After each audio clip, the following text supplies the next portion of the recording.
Signs that secure borrowing remains robust and firm data on manufacturing and retail sales, released on Thursday, painted the picture of an economy that has yet to be cooled by the recent state's spate of interest rate rises.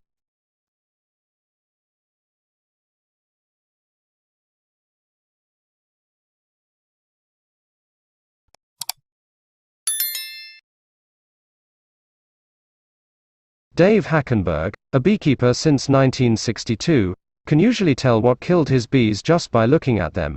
If they're lying on the ground in front of a hive, it's probably pesticides, he says. If the bees are deformed and wingless, it's probably vampire mites. But last fall, Hackenberg saw something he had never seen before. Thousands of his bee colonies simply disappeared. He was in Florida at the time, pulling the lids off some of his commercial hives. To his horror, they were all empty.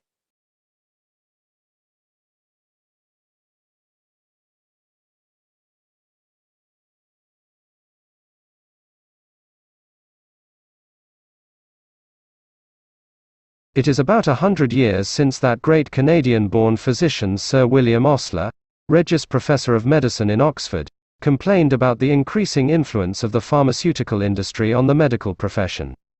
He would be turning in his grave at the way the industry now dominates doctors' prescribing habits. It does this not only by direct and indirect pressure on the doctors themselves, but also by encouraging the public to ask for scripts.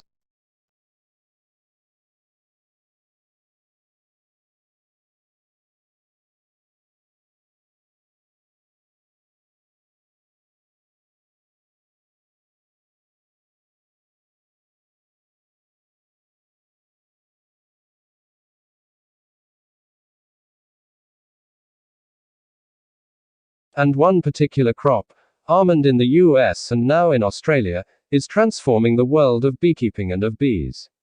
What has happened is that something serendipitous came along that people found out, that doctors found out that almonds are good for you, a confection but it's good for you.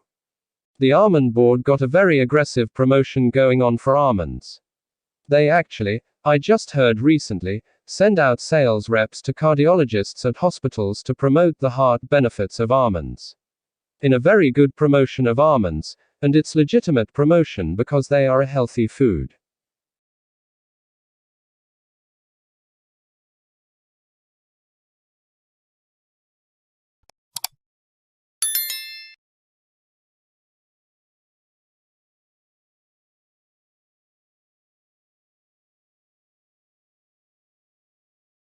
Well, I'm absolutely delighted first of all to have been appointed to this professorship.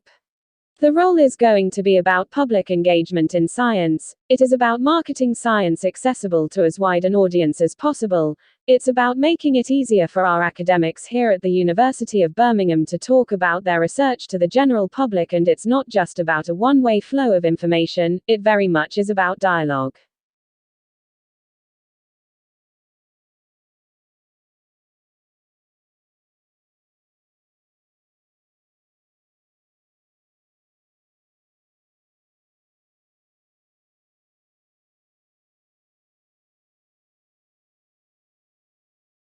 My current research at the moment is really quite broad. I work at the interface between the arts and humanities, particularly archaeology, but trying to find questions which are difficult to answer unless you start integrating computing and visualization, so really I work in this boundary between trying to understand cultural questions about the past. But those sorts of questions that you can't address unless you start reconstructing, start modeling and visualizing past landscapes, objects and movement of people.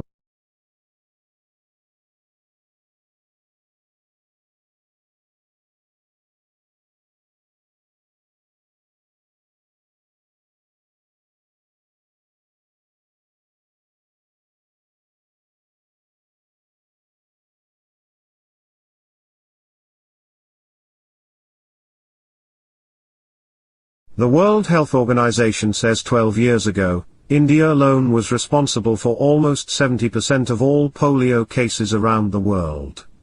It calls India's success against polio one of the most significant achievements in public health. WHO officials say India's accomplishment proved the crippling disease can be eliminated in even the most challenging circumstances with a strong political commitment. The number of polio cases has decreased from an estimated 350,000 a year to 33, since the WHO launched its global eradication campaign in 1988.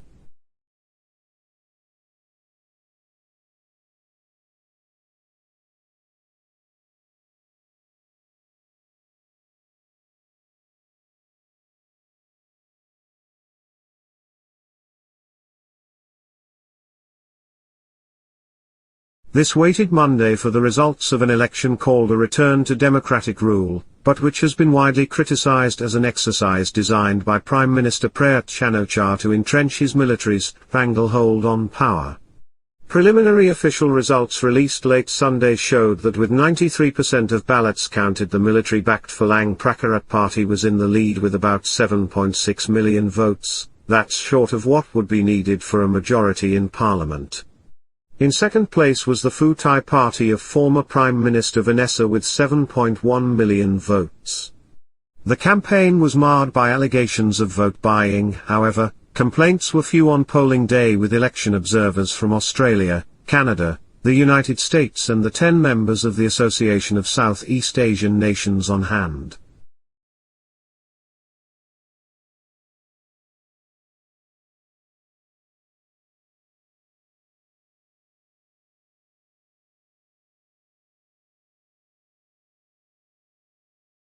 Millions of people in North Korea are short of food. Perpetually hungry children, pregnant and nursing mothers are suffering the most.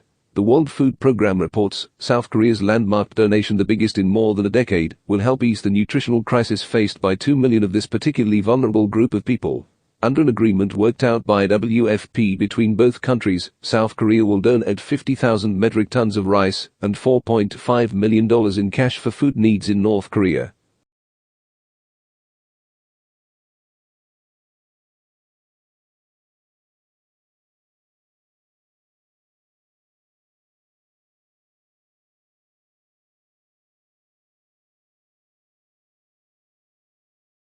All around the world, significant parts of our cultural heritage are threatened by pollution, neglect, carelessness and greed.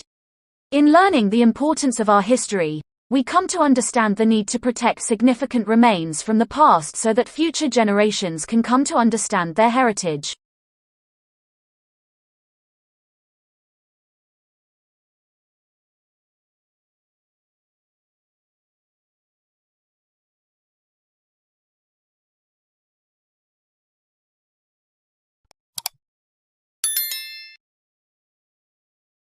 Dogs are not just man's best friend. Previous studies have shown that kids with dogs are less likely to develop asthma. Now a new study may show how, if results from mice apply to us. The work was presented at a meeting of the American Society for Microbiology. The study tests what's called the hygiene hypothesis. The idea is that extreme cleanliness may actually promote disease later on. Researchers collected dust from homes that had a dog. They fed that house dust to mice. They then infected the mice with a common childhood infection called respiratory syncytial virus, or RSV.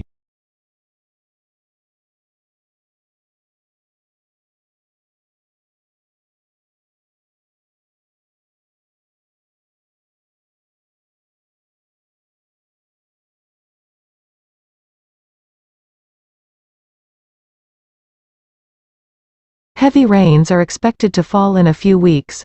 8 agencies are racing to shore up flimsy shelters and stabilize shaky terrain before the monsoon season begins. The UN Refugee Agency, UNHCR, says the work ahead is monumental, but preparations are off to a better start this year than last. 8 agencies last year had to deal with the massive influx of more than 740,000 Rohingya refugees fleeing violence and persecution in Myanmar. They arrived over a period of a few months, straining local resources and requiring vast amounts of humanitarian assistance.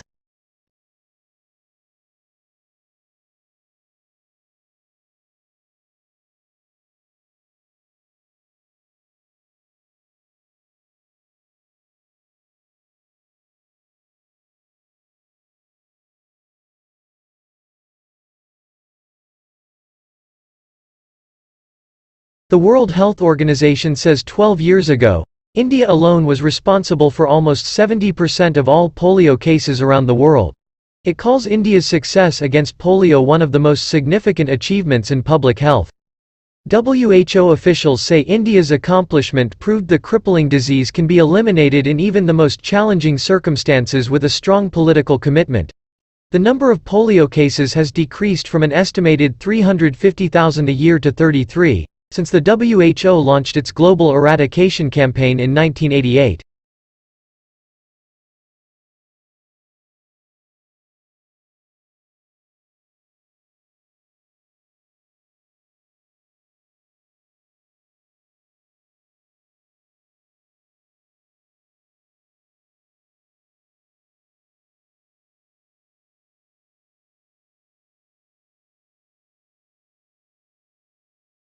A waterproof drone is being used by Australian scientists to collect the highly treasured nasal mucus of migrating whales.